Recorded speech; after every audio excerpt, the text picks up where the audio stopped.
Hi, my name is Brandy Trigo. I am a registered nurse and health and wellness mentor. And today I'm going to talk about protein, what it is, how much you should have daily, sources of protein in your diet, as well as protein supplements, matching a protein supplement to your needs, protein sources in supplements, and what ingredients to avoid. So what is protein? Protein is a type of food that your body needs a lot of to work right.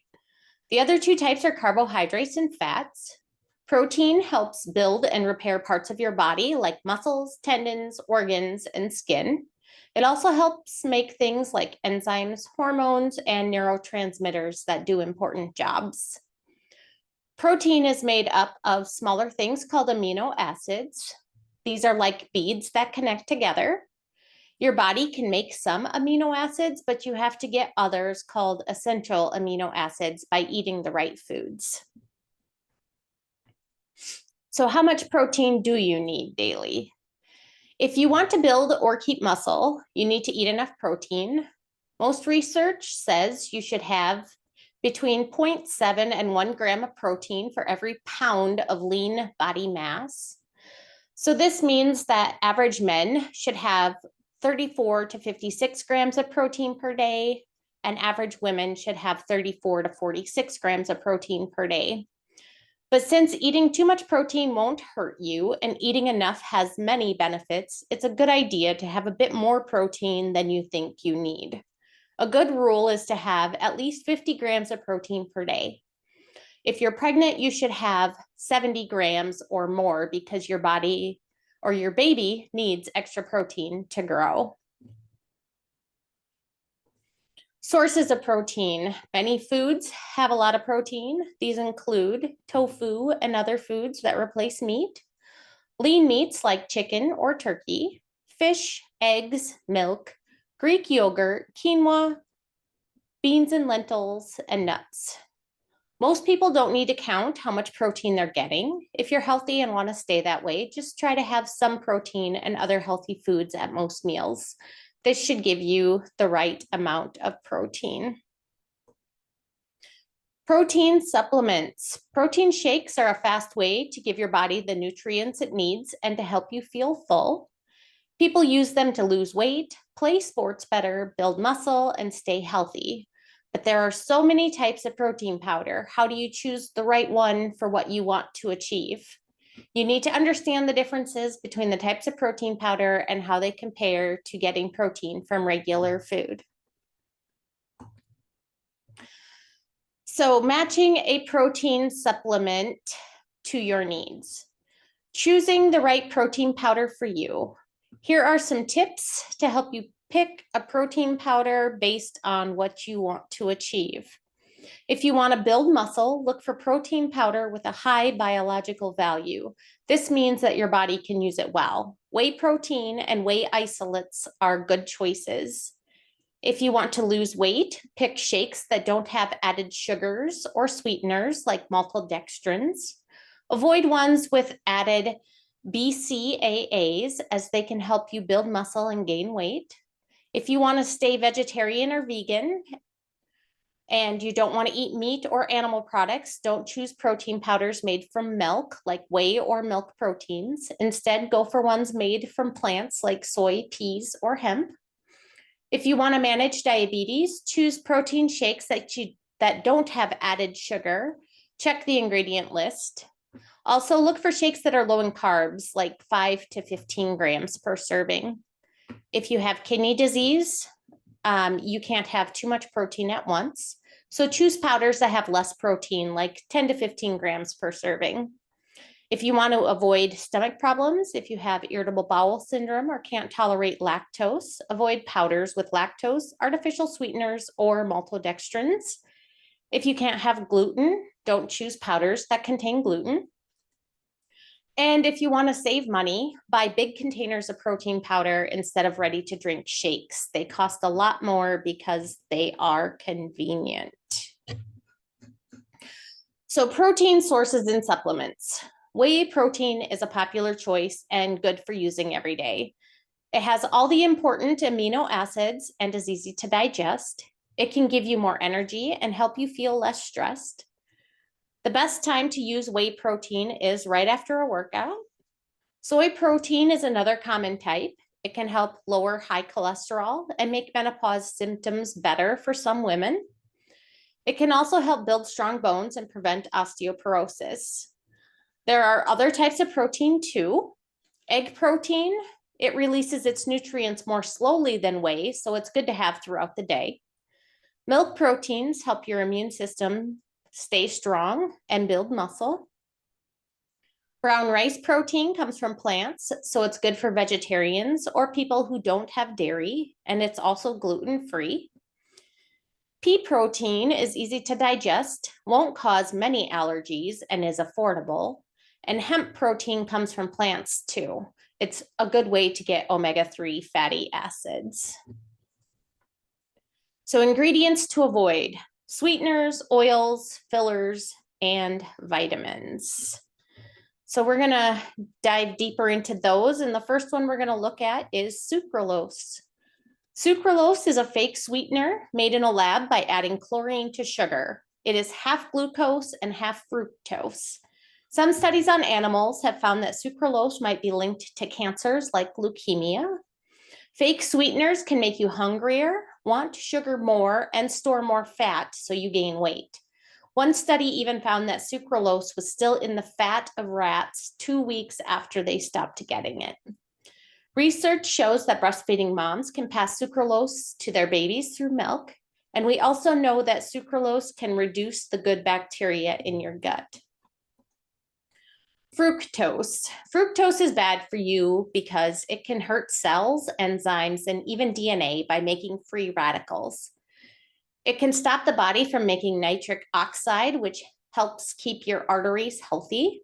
It can lead to insulin resistance, which causes diabetes. It can cause swelling that leads to insulin resistance. It can make uric acid right after you eat it, which can form painful crystals in your joints and cause gout. It can change the fats in your bloods in a bad way. It can raise uric acid in your blood, leading to gout and high blood pressure. It can make fat buildup in your liver, which can cause a disease called non-alcoholic fatty liver disease. It can lead to insulin resistance, which can cause weight gain and type 2 diabetes. And it doesn't make you feel as full as eating regular sugar does. High fructose corn syrup. You should avoid it because it adds too much fructose to your diet, which can be bad if you have too much. And since it is concentrated, it increases your chance of getting fatty liver disease. It can lead to weight gain and obesity. It's linked to diabetes. It can cause an increase in the risk of other serious diseases. It doesn't have any important nutrients. It can change your genes, and it can increase the risk of breast cancer and pancreatic cancer. Acesulfame Potassium, also called ACE-K, is another fake sweetener. It's been linked to some types of cancer. It can affect your gut, lead to metabolic syndrome, obesity, and type 2 diabetes. Maltodextrin is a type of carb made from starches like corn, rice, or potatoes. It can raise your blood sugar because your body breaks it down into glucose fast, causing your blood sugar to go up quickly. This is a big problem for people with diabetes or insulin resistance, as it can make blood sugar go up and down a lot.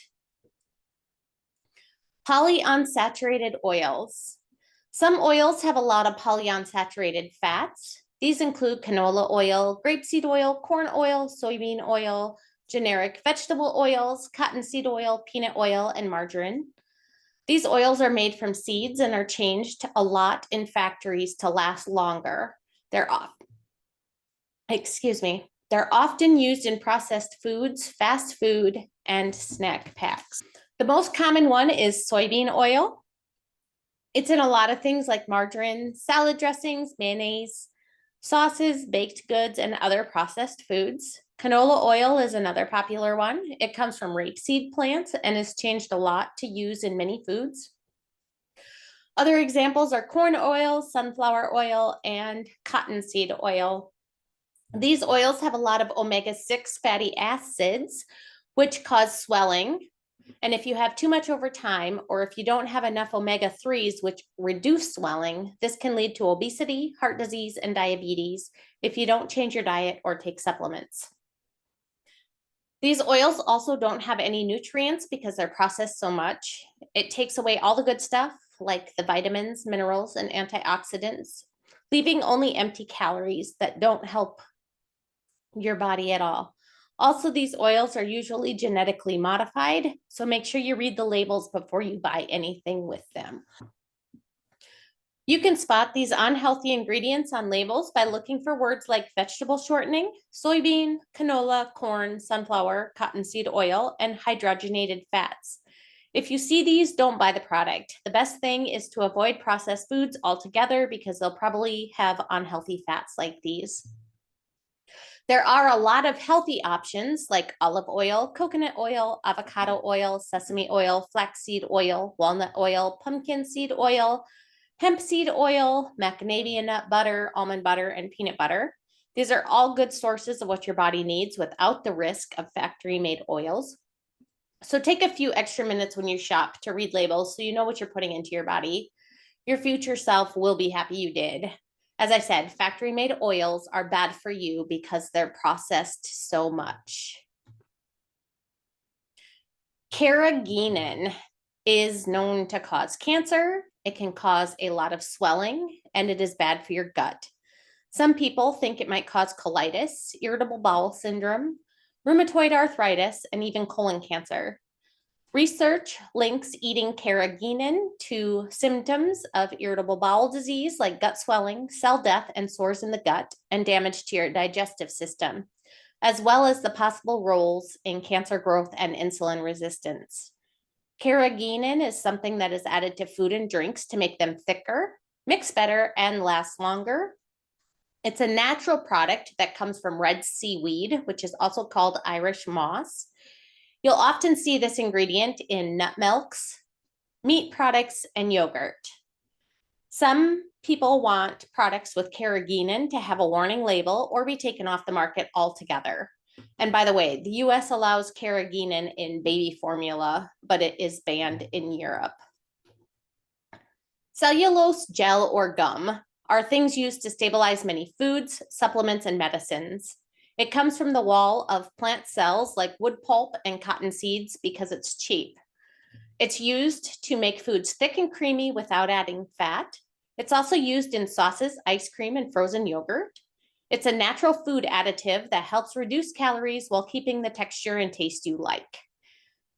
Unfortunately, they can change your gut bacteria, increase the risk of irritable bowel disease, metabolic syndrome, weight gain, and cancer. They can also cause stomach discomfort, reduce how well your body absorbs nutrients, make you more likely to overeat processed foods, and increase the risk of heart disease. Folic acid, you should avoid it because it is made in a lab and most people can't break it down. Instead, look for supplements that have folate or methylcobalamin or B12, which are natural forms. You should always check the ingredients in protein powder to be as healthy as possible. Not all ingredients are the same, and some might be better or worse for you than others. All protein powder has some kind of sweetener to make it taste better, but not all sweeteners are the same, and they can affect your health differently. Here are some sweeteners that are okay. Stevia. This is a natural sweetener that comes from the leaves of the stevia plant. It doesn't have any calories and won't make your blood sugar go up. Monk fruit juice. This is another natural sweetener that comes from monk fruit. It has antioxidants and doesn't have any calories either. Don't get protein powder that has fake sweeteners or added sugars. This will help you eat healthier and avoid health problems. Next week, we will look into collagen and its health benefits. I hope you have learned something about protein and supplements, and I hope you all have a wonderful week. Thank you for joining me.